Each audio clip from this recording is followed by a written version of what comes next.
जिसके पास भी धन है उसकी 3 गति होती है, दान, भोग और नाश। पहली गति है दान।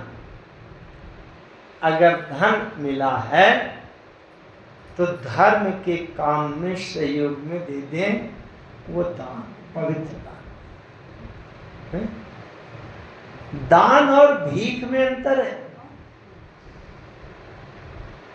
किसी ने कहा, एक व्यक्ति ने कहा कि ये दान वान देने से तो हमको अच्छा लगता है, जो लोग भूखे सड़क पर पड़े उनको भोजन करा दिया जाए, जिनके पास दवा नहीं है, मर रहे हैं अस्पतालों में लोग, उनकी दवा करा दी जाए।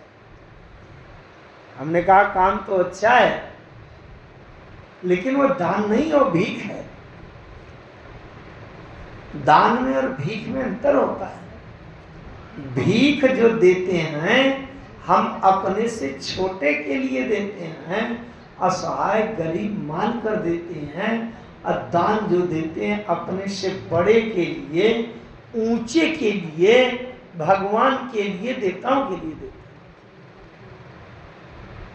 तो ये बात है दान, भोग और नाश। अगर धर्म के कार्य में दान कर दिया जाए,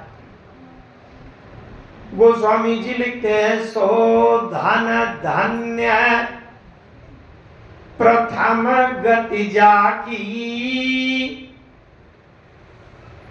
जिस धन की प्रथम गति हो जाए,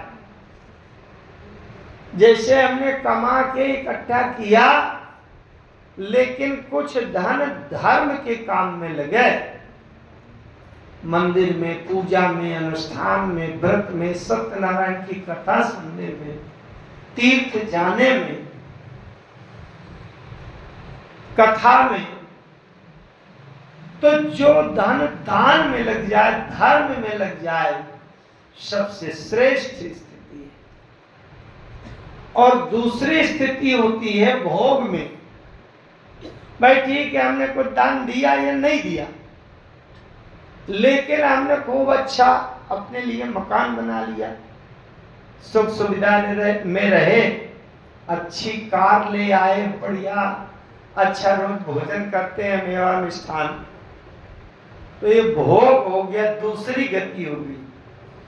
पहली गति सबसे अच्छी श्रेष्ठ, और दूसरी गति में अपने शरीर के सुख भोग में लगा लिया भोग। और जिसने कभी धर्म के काम में सहयोग दान भी नहीं किया, और अपने मुंह पेट में भी नहीं खाया, हमेशा रूखी सूखी चबाते रहे और इकट्ठा करें बहुत, तो अंत में क्या होगा? नाश होगा, हो जाएगा। हमारे यहाँ बड़ी सरल कहावत चलती है कि सूमी का धन शैतान खाए, है ना? आप देख लीजिए, जो लोग पाई पाई करके जोड़ जोड़ के बैठे रहे हैं, अपने शरीर को भी सुख सुविधा नहीं रखा, अंत में कोई ना कोई संतान में ऐसा निकल आया कि घर में पूरा धराया खजाना बिल्कुल लुटा रहे हैं। तो 3 गति होती है धन की, दान, भोग और नाश। सबसे उत्तम गति है पहली गति, जो दान कर दी जाती है। इस प्रकार से, और फिर ये कलयुग है। धर्म के 4 चरण होते हैं सतयुग में, त्रेता में 3, द्वापर में 2, कलयुग में 1 चरण रहता है। धर्म के 4 चरण होते हैं, सत्य, दया, दान, तप।